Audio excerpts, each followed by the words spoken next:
अस्सलाम वालेकुम, मैं हूं अलीना फ़ारूक शेख। बात करेंगे यूएन सिक्योरिटी काउंसिल के अंदर तहरीक तालिबान पाकिस्तान और अफ़गान तालिबान के दरमियान उनके नेक्सस, उनकी गठजोड़ और सपोर्ट की एक न सिर्फ रिपोर्ट पेश की गई है बल्कि बड़ी तफसीली गुफ्तगू हुई है। इसकी हुआ कुछ यूँ कि अक़वाम मुत्तहिदा की सिक्योरिटी काउंसिल की मीटिंग हुई जिसमें तहरीक तालिबान पाकिस्तान से मुतल्लिक़ खदशात का इजहार किया गया, उठाया गया।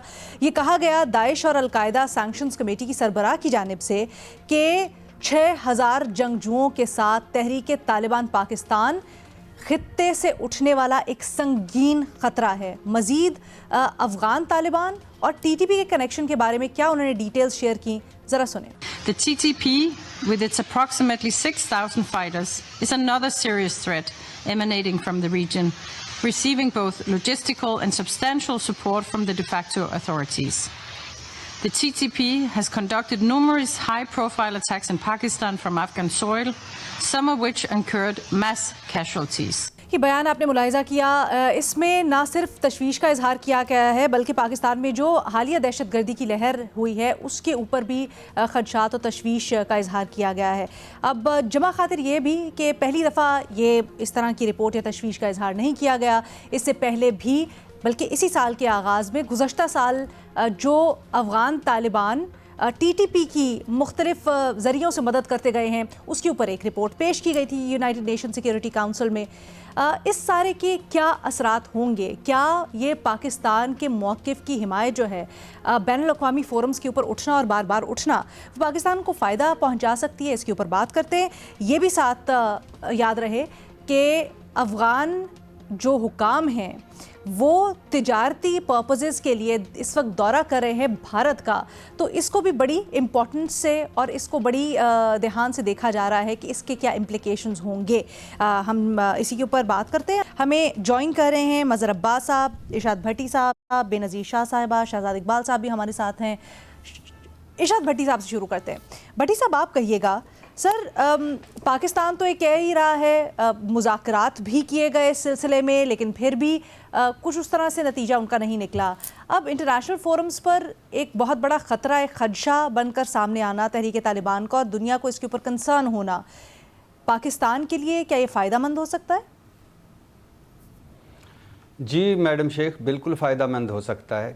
क्या कह रहा है अक़वाम मुत्तहिदा या सलामती कौंसिल के कालअदम टीटीपी एक संगीन इलाकाई ख़तरा बन चुकी है।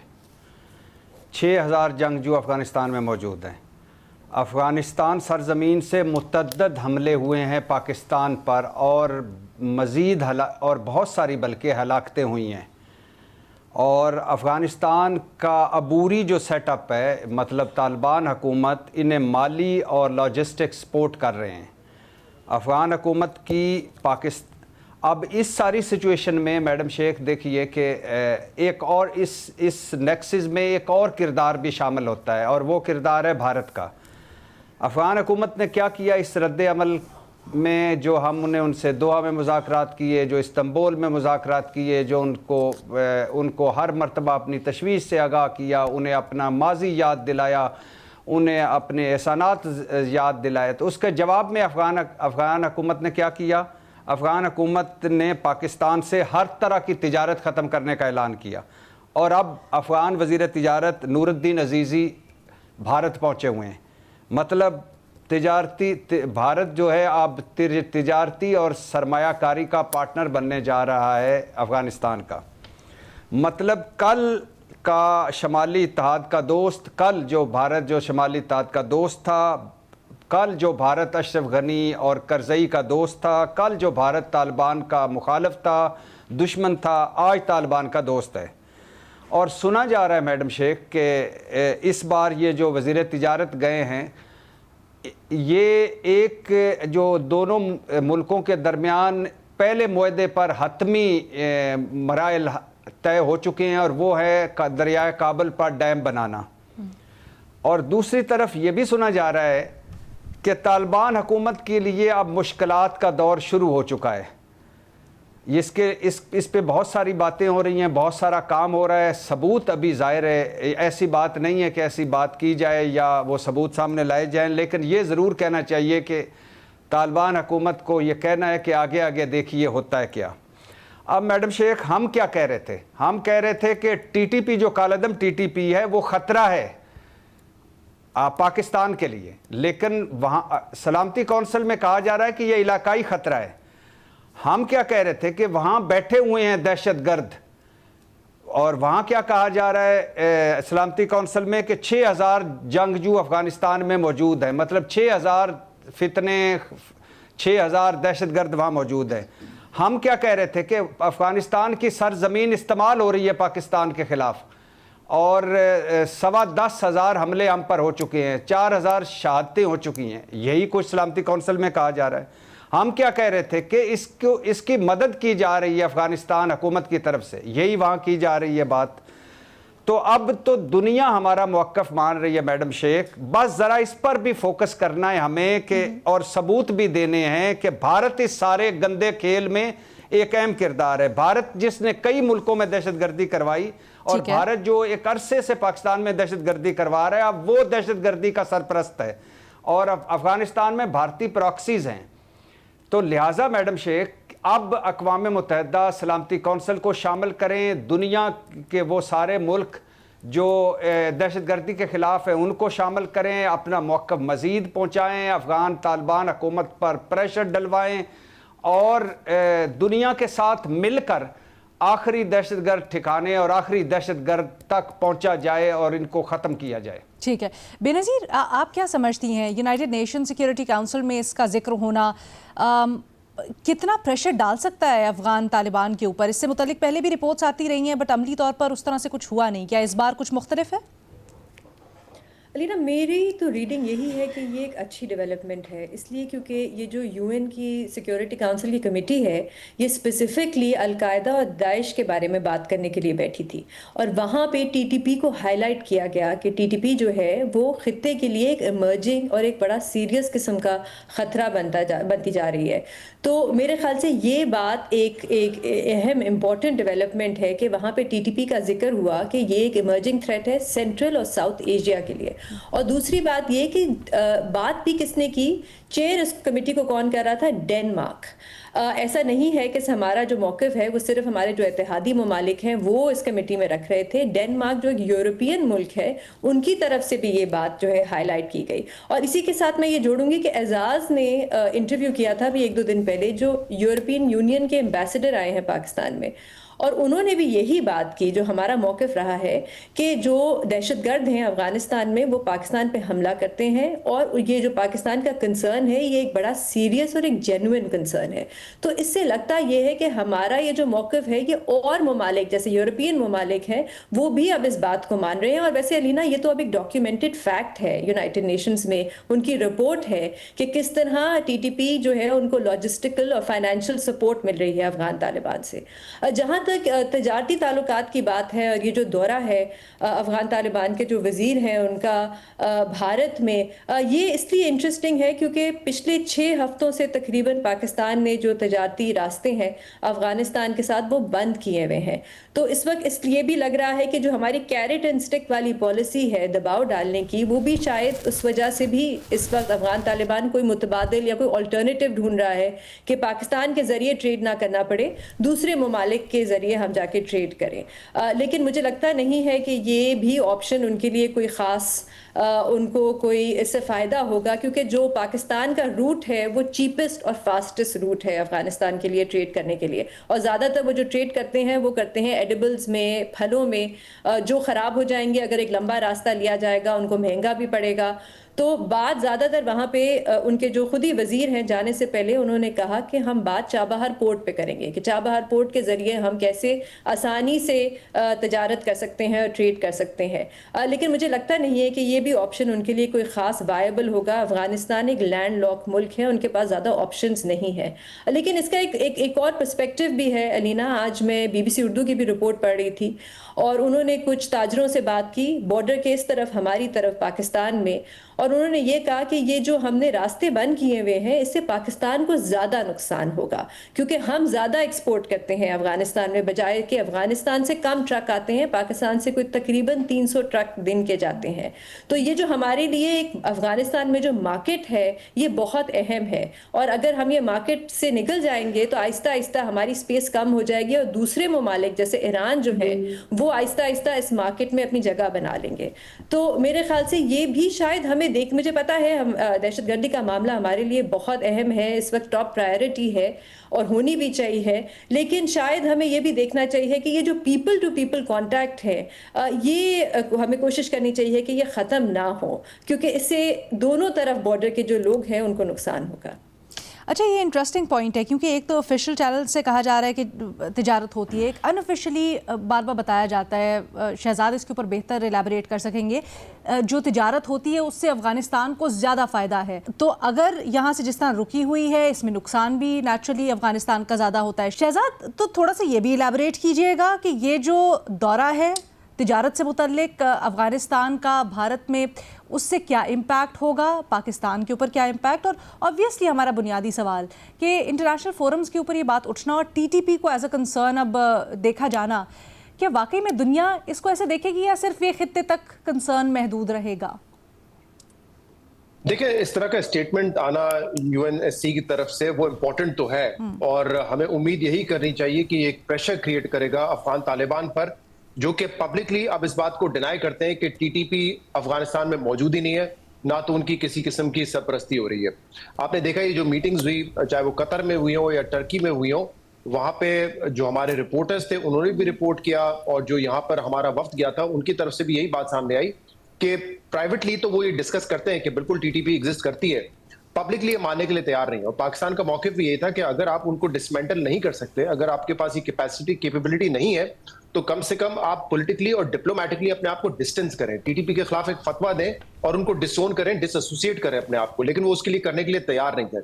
और ये मेरे ख्याल से एक वजह इसकी शायद इंडिया हो सकती है, क्योंकि इंडिया से इनिशियली तो ताल्लुकात अच्छे नहीं थे जब यूएस का इनखला हुआ और अफगान तालिबान ने दोबारा अफगानिस्तान में टेक ओवर किया, लेकिन अब उनके पास शायद ये एक एतमाद है कि इंडिया उनके साथ है, तो फाइनेंशियली उनकी कोई ना कोई मदद हो जाएगी, तो अब वो ओन ही नहीं कर रहे। तो इसीलिए अगर यूनाइटेड नेशन सिक्योरिटी काउंसिल में ये डिस्कशन होती है कि वहां पे 6000 टीटीपी के जंगजू हैं, जिनको न सिर्फ पाकिस्तान पे हमला आवर हो रहे हैं, बल्कि सेंट्रल एशियन की जो दूसरी कंट्रीज हैं उनके लिए भी वो एक थ्रेट है। और अभी आपको याद होगा डीजी आईएसपीआर ने जो रिसेंटली प्रेस कॉन्फ्रेंस की थी, उसमें उन्होंने इस बात का जिक्र किया था, और मुख्तलिफ हम रिपोर्टर्स जो जर्नलिस्ट रिपोर्टर्स वहां पे थे उन्होंने ये रिपोर्ट भी किया था कि उनके मुताबिक, डीजी आईएसपीआर के मुताबिक, और भी कई ऐसी ऑर्गेनाइजेशन है जैसे टीटीपी है और वो पाकिस्तान पे हमला करती है। इसी तरह अफगान तालिबान कुछ और तंजीमों की भी सरपरस्ती करते हैं जो कि सेंट्रल एशियन कंट्रीज के लिए एक थ्रेट है। उज़्बेक्स के लिए मिसाल के तौर पे ऑर्गेनाइजेशन वहां पे मौजूद हैं जो कि थ्रेट फील करती हैं, उज़्बेकिस्तान उससे थ्रेट फील करता है। तो ये एक मसला है, लेकिन मेरे लिए इशू ये है कि देखें इससे फर्क कितना पड़ेगा और प्रेशर कितना क्रिएट होगा, क्योंकि अभी भी अगर आप लिस्ट निकाल के देखें तो अमेरिका भी एक टेररिस्ट ऑर्गेनाइजेशन डिक्लेयर कर चुका है टीटीपी को, यूके हो, दीगर यूनाइटेड अरब एमिरेट्स हो, बहुत सारे ममालिक उनको ये टीटीपी को एक दहशतगर्द ऑर्गेनाइजेशन डिक्लेयर कर चुके हैं। लेकिन अमली तौर पे वो कितना दबाव डालेंगे अफगान तालिबान हुकूमत पर, ये मेरे लिए बड़ा इंपॉर्टेंट है। और अफगानिस्तान खुद कितना थ्रेटेंड फील करता है कि क्या वो इसी तरह आइसोलेटेड रहना चाहते हैं या वो चाहते हैं कि दुनिया से तिजारत करें और एक कोई भी जो स्टेट है उसकी तरह बिहेव करें। तो मेरे लिए इंपॉर्टेंट होगा कि कितना ज्यादा उन पे अमली तौर पे प्रेशर होता है। दूसरा, जहां तक इंडिया का कनेक्शन एस्टैब्लिश करना है, देखिए उनको इम्प्लीकेट करना टीटीपी के साथ इतना आसान नहीं होगा। हाँ, अफगान जो हुकूमत है उनका ताल्लुक इंडिया से हमें नजर आ रहा है, उनके फॉरेन मिनिस्टर ने वहां पे टूर किया, वहां पे कई स्टेटमेंट ऐसी थी जो कि पाकिस्तान के खिलाफ जाती है, तो उनसे तो उनके ताल्लुकात बेहतर हो रहे हैं। तो एक इनडायरेक्टली तो आप कह सकते हैं कि अगर अफगान तालिबान की हिमायत है और अफगान तालिबान टीटीपी की हिमायत कर रहा है, तो वो एक इनडायरेक्ट कनेक्शन आप इजीली स्टैब्लिश कर सकते हैं। बट जैसे भी भट्टी साहब ने कहा कि हमें इसका बाकायदा एविडेंस देना पड़ेगा, और अगर हमारे पास कोई हार्डकोर एविडेंस है कि इंडिया डायरेक्टली फंड करता है या सपोर्ट करता है टीटीपी की, तो वो उनके लिए एक बड़ा यकीनन मुश्किल का बायस बन सकता है, क्योंकि एज आई सेड दुनिया में कई ममालिक उनको जो है वो डिक्लेयर कर चुके हैं कि वो टेररिस्ट ऑर्गेनाइजेशन है। अच्छा, जहां तक ट्रेड की बात है ना, देखिए अब ये बड़ा इसमें इंटरेस्टिंग है, क्योंकि बहुत बड़ा ट्रेड नहीं है जो आप लीगल ट्रेड की बात कर रहे हैं between Afghanistan and Pakistan. I think वो कुछ $400 मिलियन का एक्सपोर्ट करते होंगे टुवर्ड्स पाकिस्तान, और पाकिस्तान की मैं अभी देख रहा था पिछले 3-4 सालों में थोड़ी सी ग्रोथ हुई है, लेकिन $1.2 बिलियन के आसपास हमारा एक्सपोर्ट है। तो यानी कि अगर पाकिस्तान इटसेल्फ $30 बिलियन की इंपोर्ट करता है तो उस पर $1 बिलियन इंपॉर्टेंस इतना नहीं रखता। लेकिन कुछ अहम इंडस्ट्रीज हैं, जैसे सीमेंट है जो हम एक्सपोर्ट करते हैं, फार्मास्यूटिकल है, तो ये industries for a fact I know कि वो परेशान है, क्योंकि उनका अगर सपोज करें किसी का $100 मिलियन $50 मिलियन का भी एक्सपोर्ट है टुवर्ड्स अफगानिस्तान, तो ओवरऑल पाकिस्तान के लिए एक्सपोर्ट्स पे इतना बड़ा वो नहीं रिफ्लेक्ट करता, लेकिन स्पेसिफिक इंडस्ट्रीज के लिए वो एक बहुत बड़ा अमाउंट है, उनके सर्वाइवल के लिए एक बड़ा अमाउंट है। तो यकीनन इससे पाकिस्तान को भी नुकसान है, उन इंडस्ट्रीज को नुकसान है, और अफगानिस्तान को शायद दूसरी मार्केट इससे ज्यादा महंगी पड़े। मुझे नहीं पता ईरान से वो कितना ट्रेड कर सकते हैं, ईरान को कितनी इजाजत होगी इसकी। आई एम श्योर अफगानिस्तान इस वक्त यूएन सैंक्शंस वगैरह को तो नहीं इस वक्त खाते में लाएगा।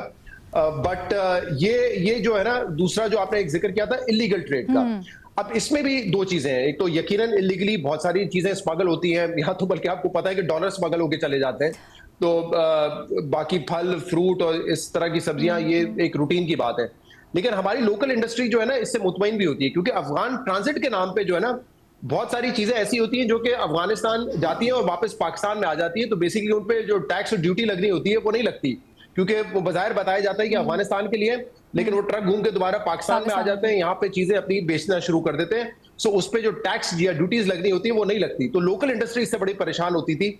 मुझे एक दोस्त है वो बता रहे थे कि पाकिस्तान जितनी स्टेशनरी इंपोर्ट नहीं करता, उससे ज्यादा अफगानिस्तान का नंबर आ गया था, या उसके करीब करीब आ गया था। तो वो यही कह रहे थे कि वहां पे कौन से इतने तालीमी इदारे हैं जो स्टेशनरी इतनी ज्यादा पाकिस्तान में इंपोर्ट होती है, उसके बराबर जो अफगानिस्तान में हो रही थी। तो पता ही चलता है कि बहुत सारे ऐसे गुड्स हैं जो कि अफगान ट्रांजिट के लिए होते हैं, लेकिन वो फिर बिकते पाकिस्तान में, तो लोकल इंडस्ट्री का इससे फायदा भी हो सकता है। बट आई गेस मेरा इसमें कोई कंक्लूसिव आंसर नहीं है कि कितना इसको उनको ज्यादा नुकसान है या हमारा ज्यादा नुकसान है। बट यस, हमारी कुछ इंडस्ट्रीज हैं जो इस वक्त बहुत दबाव महसूस कर रही हैं इस ट्रेड कट ऑफ की वजह से। अच्छा, मज़हर अब्बास साहब आप कहिएगा, सर सिंबॉलिक हैसियत तो हमने डिस्कस भी कर ली और वो नज़र भी आती है, बिल्कुल साफ है, लेकिन प्रैक्टिकल इसकी क्या अहमियत है? क्या ये बड़ी बात है कि अब बैनुल-अक़वामी इदारे बार बार इस चीज़ के ऊपर जोर दे रहे हैं कि अफ़गान तालिबान मुख्तलिफ़ तरीक़ों से हिमायत कर रहे हैं तहरीक तालिबान पाकिस्तान की, या फिर आपको लगता है ये बस ऐसे ही जिक्र होगा और चला जाएगा, उसकी कोई प्रैक्टिकल इम्प्लिकेशन नहीं है? देखिए, बड़ा डीप सवाल है ये, और इसका ताल्लुक़ अफ़गान तालिबान के पूरे माइंडसेट से है। जब तालिबान ने वहाँ पहली मरतबा हुकूमत बनाई तो पाकिस्तान की बहुत सी मजहबी जमातों ने, बहुत से मजहबी ग्रुप ने उसको एज एन इंस्पिरेशन लिया कि अगर अफ़गानिस्तान में ये सब कुछ हो सकता है तो पाकिस्तान में क्यों नहीं हो सकता। TTP बनी कैसे पाकिस्तान में और क्यों बनी? यानी अफ़गानिस्तान में तालिबान हैं, तालिबान की हुकूमत आ गई, उन्होंने लड़ाई लड़ी, हमने सपोर्ट किया, वहाँ उन्होंने पहली जंग, रूस वापस चला गया, वहाँ अफ़गान तालिबान की हुकूमत बन गई। उसकी इंस्पिरेशन में यहाँ हमारी रियासती इदारों ने रोल प्ले किया और उसके नतीजे में ऐसे ग्रुप्स तश्कील पाए। TTP एक नहीं है, TTP की ऑफशूट्स हैं, और TTP बनाई ही उसका बेसिक मकसद ये था कि वो निज़ाम जो अफ़गानिस्तान में आया है वही निज़ाम पाकिस्तान में लाया जाए। आप देख लें उस ज़माने में तहरीक नफ़ाज़ शरीयत मोहम्मदी और फिर इस तरह और कई रिलीजियस ग्रुप्स बने, उन्होंने फिर वही, और उन्होंने मैसेज क्या दिया यहाँ कि जी जो लोग अमेरिका की सपोर्ट करते हैं वो दरअसल जो है वो एक उनका साथ दे रहे हैं और हमें जो है हम एक इस्लाम की जंग लड़ रहे हैं। ये उनका कॉन्सेप्ट था। और इसमें देख लें आप लाल मस्जिद का वो देख लें, फिनोमेना देख लें, आप जिस तरह मैंने कहा कि मौलाना सूफ़ी मोहम्मद का फिनोमेना देख लें, उस तरह मुश्किल लश्कर जंगवी देख लें, सिपाही, फिर उसके जवाब में जो ईरानियन बैक्ड ऑर्गेनाइजेशंस थी वो आ गई। तो ये पूरा एक जो पाकिस्तान के अंदर ये जो लड़ाई शुरू हुई, और उसके बाद हमने दीगर फिनोमेना देखे, फिर हमने बरेलवी स्कूल ऑफ थॉट देखा, जो JUP से TLP तक का फिनोमेना देख लें। ये इतना आसान, क्योंकि अगर अमेरिकन रिपोर्ट ये कहेगी भी ना, उस रिपोर्ट को आप अपने लिए तो कह सकते हैं, यहाँ के पाकिस्तान की हुकूमत कह सकती है उनको तक़वियत मिली, लेकिन क्या TTP को इतनी आसानी से ख़त्म किया जा सकता है? क्या इन सारे ग्रुप्स को इतनी आसानी से, जब तक आपकी रियासती नज़रिया जो है वो उसमें क्लैरिटी नहीं आएगी, आपने खैबर पख्तूनख्वा की पूरी पॉलिटिक्स 30-40 साल की उठा के देख लें, आपने वहाँ नेशनलिस्ट को क्रश कर दिया, आपने वहाँ प्रोग्रेसिव पार्टीज़ को क्रश कर दिया।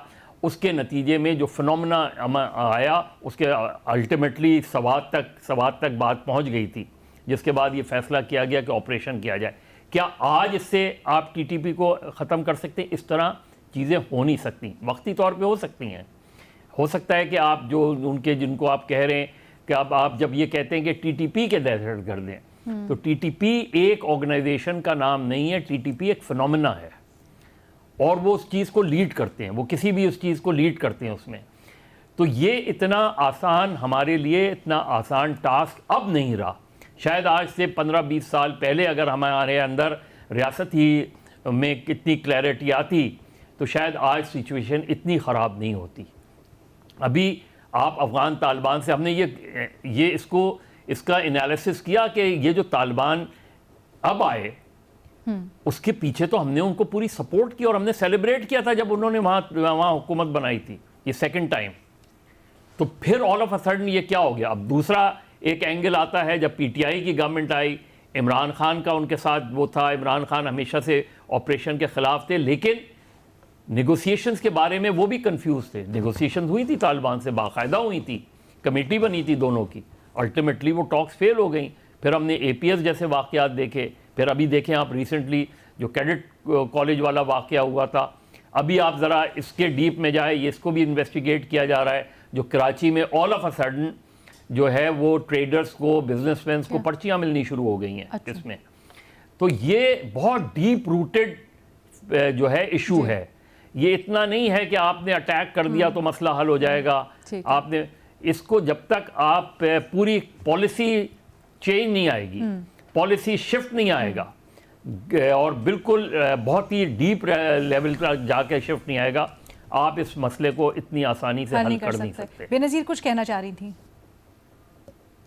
अलीना, आप बात कर रही थी प्रैक्टिकली क्या हो सकता है। जो यूनाइटेड नेशन से बात हुई है, हमारी तरफ से, पाकिस्तान की तरफ से एक प्रपोजल तो रखा गया है प्रैक्टिकल इम्प्लीमेंटेशन का, कि जो यूनाइटेड नेशन की सैंक्शंस की लिस्ट है उस पे हमारी तरफ से कहा गया है कि नाम और ऐड किए जाएं, उसको अपडेट किया जाए।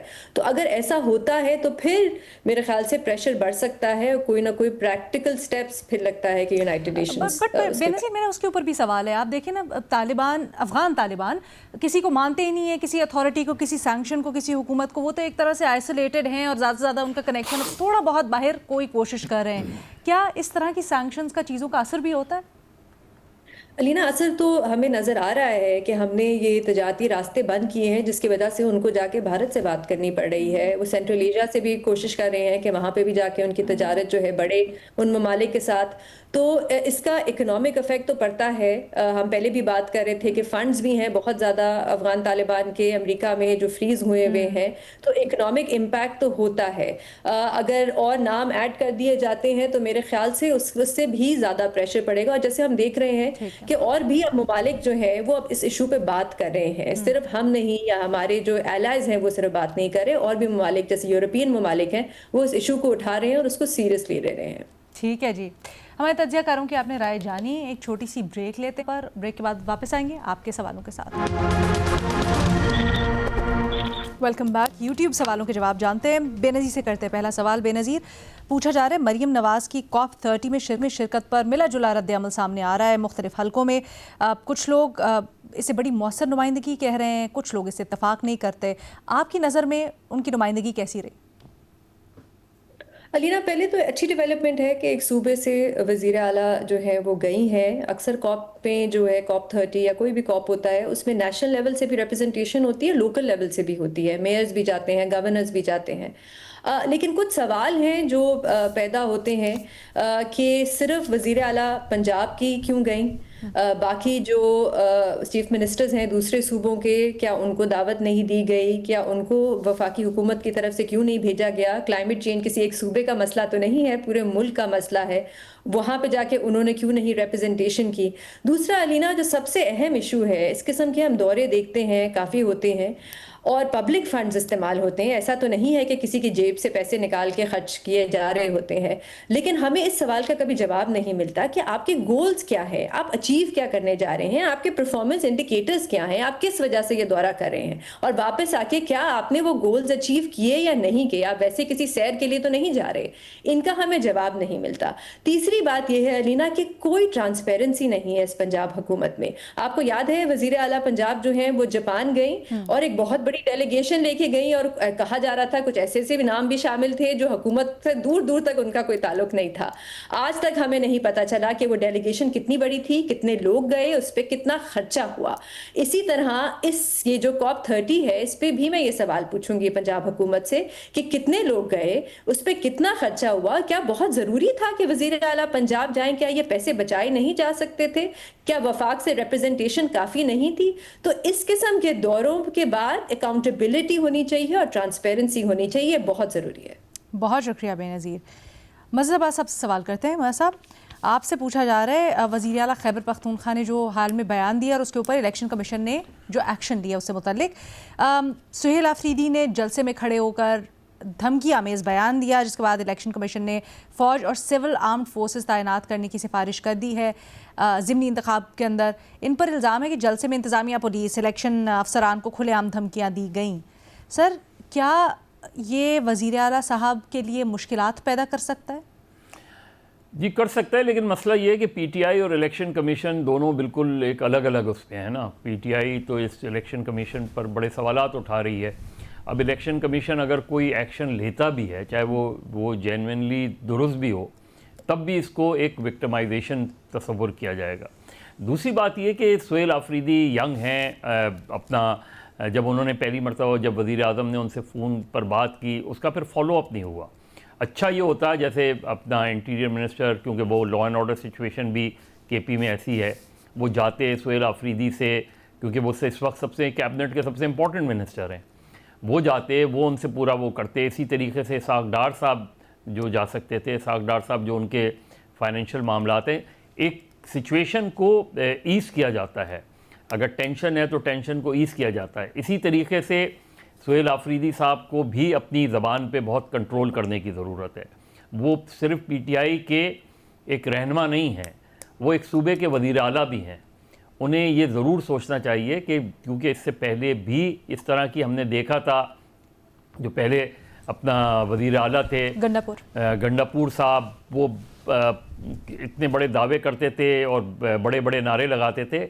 अल्टीमेटली सूबे की जो डेवलपमेंट के काम करवाने हैं आपने, और उसके लिए आपने जिस तरह आप कहते हैं, और राइटली केपी को जो अपना हक़ मिलना चाहिए, लेकिन उससे वो हक़ इस तरह नहीं मिल सकता। मेरे ख़्याल में उनको जाके अपना केस प्रॉपर फोरम्स पे प्लीड करना चाहिए, उन्हें जाके प्राइम मिनिस्टर से गुफ्तगू करनी चाहिए, उन्हें जाके फाइनेंस मिनिस्टर से बात करनी चाहिए। इसी तरीके से वज़ीर आज़म की तरफ से भी जो है एक भेजना चाहिए, कंसर्न मिनिस्टर्स को भेजना चाहिए, केपी को इंगेज करना चाहिए, क्योंकि मसला सुहेल आफरीदी या पीटीआई नहीं है, मसला खैबर पख्तूनख्वा है। अब खैबर पख्तूनख्वा में अगर वज़ीर आज़म जो है वो मुस्लिम लीग नून की क़यादत से मिलेंगे और पीटीआई की क़यादत से नहीं मिलेंगे, तो ये अजीब सी बात होगी। पर बड़ा दिलचस्प आपने कंपैरिजन ड्रॉ किया है, लेकिन मसला ये है कि गंडापुर को हटाया खैबर पख्तूनख्वा में इसलिए गया था कि वो सियासी गोल्स जो खान साहब के थे और पीटीआई के थे उनके ऊपर पूरे नहीं उतर रहे थे, वो रिजल्ट्स ला के नहीं दे रहे थे जो एटलीस्ट हमने सुना। सुहेल आफरीदी साहब को लाने की वजह यही है कि पीटीआई और खान साहब के लिए कुछ उन्होंने रास्ता बनाना है, गोल्स को अचीव करना है। तो क्या यहाँ पर खैबर पख्तूनख्वा और उसकी आवाम के लिए क्या कर रहे हैं ये इम्पोर्टेंट है वज़ीर आला के लिए, या फिर वो जो उनको टास्क दिया गया उसके ऊपर पूरा उतरेंगे? जो सबसे बड़ी प्रॉब्लम है वो ये कि क्योंकि बानी पीटीआई के अलावा कोई डिसीजन ले नहीं सकता, और ये खुद बानी पीटीआई को सोचने की बात है कि अगर वो किसी को चेयरमैन, किसी को सेक्रेटरी जनरल बनाते हैं तो फिर उस पर एतमाद भी करना चाहिए, फिर वो सारे डिसीजन उन पर छोड़ दें, क्योंकि हर चीज़ के लिए कैबिनेट बनाने के लिए क्यों सुहेल आफरीदी जो है वो उनको अप्रूवल चाहिए, उन पर एतमाद एक बानी ने किया है और उन्हें बनाना चाहिए अपने। बाद में कोई इसमें कोई ऐसा प्रॉब्लम आए तो उसको चेंज कर दें। तो एग्रेसिव पॉलिटिक्स तो अपनी जगह होती है, वो पार्टी के लेवल पे होती है, वो गवर्नमेंट के लेवल पे लड़ाई नहीं लड़ी जाती। आप PMLN की लड़ाई और पंजाब हुकूमत की लड़ाई दो मुख्तलिफ चीज़ें हैं। पीपल्स पार्टी की लड़ाई और सिंध हुकूमत की लड़ाई दो मुख्तलिफ चीज़ें होनी चाहिए। हमारे यहाँ हो ये रहा है कि हम बहुत सी चीज़ों को भूल गए। हम गवर्नर, जितने गवर्नर हैं आज देखें आप, कामरान टिसूरी साहब जो है वो MQM की प्रेस कॉन्फ्रेंस में बैठे थे। क्यों भाई, आप गवर्नर सिंध हैं, ठीक हैं जरदारी साहब पीपल्स पार्टी की सेंट्रल कमेटी में बैठे हुए, क्यों? आप प्रेसिडेंट ऑफ पाकिस्तान हैं। इसी तरह अपना बलूचिस्तान, ये अपना KP के गवर्नर, पंजाब के गवर्नर और प्रेसिडेंट की कॉन्स्टिट्यूशनल रिस्पॉन्सिबिलिटीज़ होती हैं। वो फेडरेशन के नुमाइंदे होते हैं, वो पार्टी के नुमाइंदे नहीं होते। और जिस दिन वो गवर्नर और प्रेसिडेंट बनते हैं उस दिन पार्टी से रिजाइन करते हैं। ये हम चीज़ें भूल गए हैं जो कुछ डेमोक्रेटिक वैल्यूज़ हैं। तो असल चीज़ ये है कि सुहेल आफरीदी को इलेक्शन कमीशन ने बुलाया, शायद जाएंगे वो, मुझे नहीं पता जाएंगे नहीं जाएंगे, वो एक अलग चीज़ है।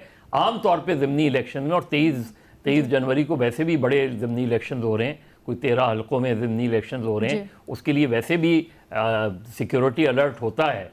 लेकिन पहली चीज़ ये कि सुहेल आफरीदी को अपनी ज़बान पे कंट्रोल करना चाहिए, और दूसरे ये कि वज़ीर आज़म को, वफाकी हुकूमत को, KP की गवर्नमेंट को इंगेज करना चाहिए और इश्यूज़ को सॉल्व करना चाहिए।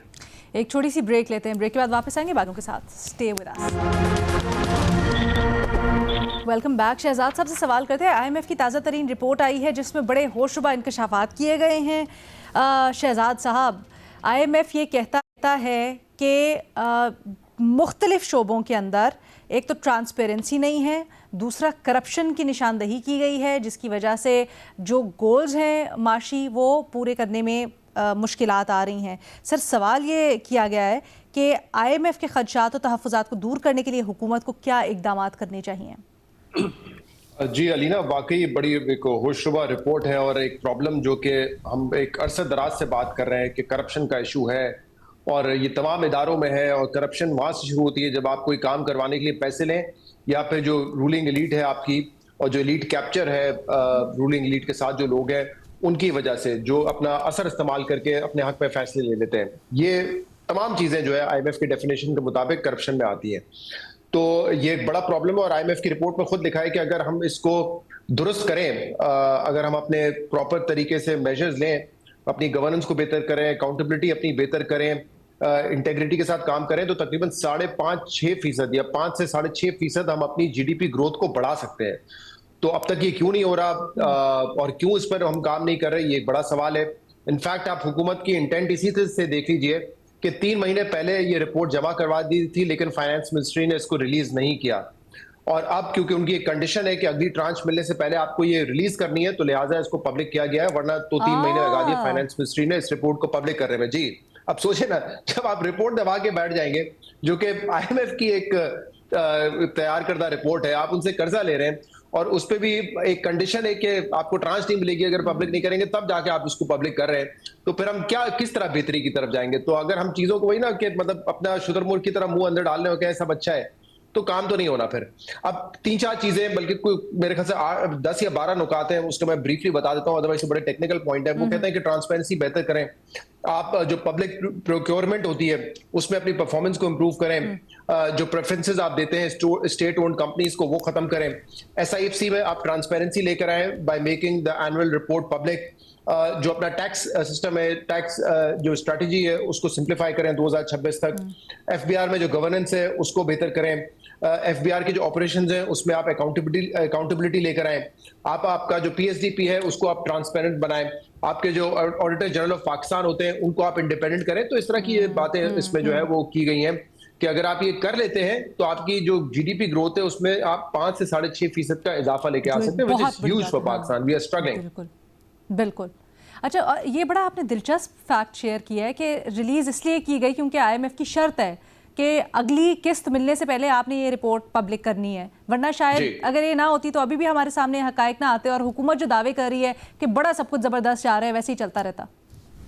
जी, मैंने जितनी भी रिपोर्ट्स पढ़ी हैं जो हमारे फाइनेंस या इकोनॉमी को कवर करने वाले रिपोर्टर्स हैं, उनकी आज जो रिपोर्ट्स आई हैं उसमें यही बात मेंशन की गई है कि 3 महीने पहले ये रिपोर्ट थी, लेकिन फाइनेंस मिनिस्ट्री इसको रिलीज नहीं कर रही थी, और अगर अब ना की जाती तो अगले महीने जो पाकिस्तान को एक्सपेक्टेड है कि हमें $1.2 बिलियन की ट्रांच मिलनी है, वो फिर IMF ना देता, क्योंकि this was one of the conditions. Thank you so much Shahzad Iqbal साहब।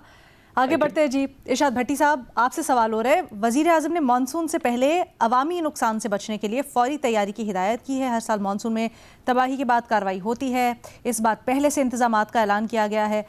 क्या आपको लगता है इससे या पेशगी इकदाम करने से कोई बेहतरी आ सकती है या ये नुमाइशी ऐलान है? मैडम शेख, मुझे तो कोई उम्मीद नहीं। ये बिल्कुल एक नुमाइशी किस्म का बयान है, एक बेमानी किस्म का बयान है, एक बेमानी किस्म की मीटिंग थी। 78 सालों में इसी तरह के बयानात, इसी तरह की मीटिंग्स, इसी तरह की लायानी, बेमानी, डंग टपाऊ पॉलिसियाँ और इसी तरह के दावे, वादे, नारे और बड़कें।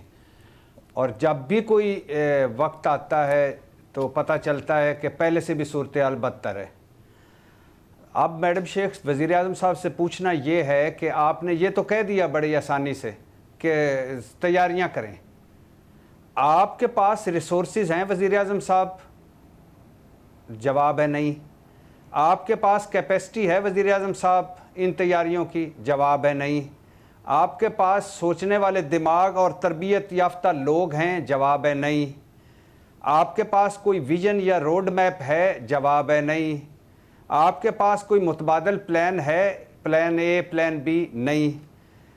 क्या आप सिर्फ दरियाओं के रास्ते खाली करा सकते हैं? जवाब है नहीं। क्या बारिशों, बहुत ज़्यादा अगर बारिशें हो जाएं तो उनका कोई आपके पास हल है? जवाब है नहीं। लिहाजा मुझे नहीं लगता मैडम शेख, और खुदा ना खास्ता अगले सैलाब, अगली बारिशों के बाद हम फिर उसी सूरत हाल में होंगे जिस सूरत हाल को अभी हम भुगत कर आए हैं। आपके शायद ज़हनों में 2005 का ज़लज़ला होगा। अभी तक 2005 के ज़लज़ले की जो वादे किए गए थे वो मुकम्मल नहीं हुए। तो अब ये उसके बाद सैलाब, उसके बाद सैलाब, उसके बाद सैलाब। और यही पहले शहबाज शरीफ साहब थे जो मलेशिया के कपड़े पहनते थे, लंबे बूट पहनते थे, मोटरसाइकिल के पीछे बैठते थे और कभी यहाँ तो कभी वहाँ तो कभी ऊपर तो कभी नीचे, कभी फ़ज़ाई दौरा, कभी ज़मीनी दौरा, कभी इतनी बड़ी बात, कभी इतनी छोटी बात। और at the end of the day हर दूसरे साल, हर चौथे साल हम उसी मुसीबत में। ये इतने जोगे भी नहीं है कि ये पिंडी का नाला लईस दुरुस्त कर लें, ये सही कर लें। इन्होंने बाकी मुल्क को क्या करना है? इसका तो आपने जवाब दे दिया, बट आपकी मौजूदगी का फ़ायदा उठाते हुए कुछ बातें हो रही हैं। अब आपसे सवाल उसके बारे में कर लूँ सर, सियासी है। ये कहा जा रहा है कि पाकिस्तान तहरीक इंसाफ और हुकूमत के दरमियान में बातचीत होने जा रही है और पीर के रोज़ से इन बातचीत का आगाज़ होगा। क्या ऐसा है सर?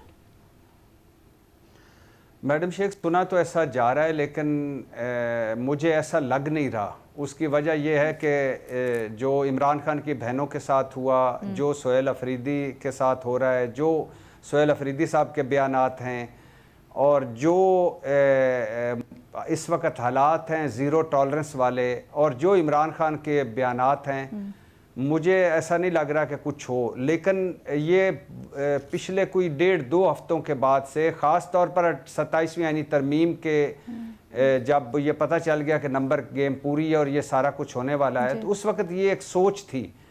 अभी तक मुझे इस तरह के हालात नज़र नहीं आ रहे, और जितना मैंने मालूम किया कोई इस तरह की बातें तो हो तो रही हैं, मगर उसके कोई अमली तौर पर कुछ हिलजुल नहीं है। ठीक है। थैंक यू सो मच भट्टी साहब।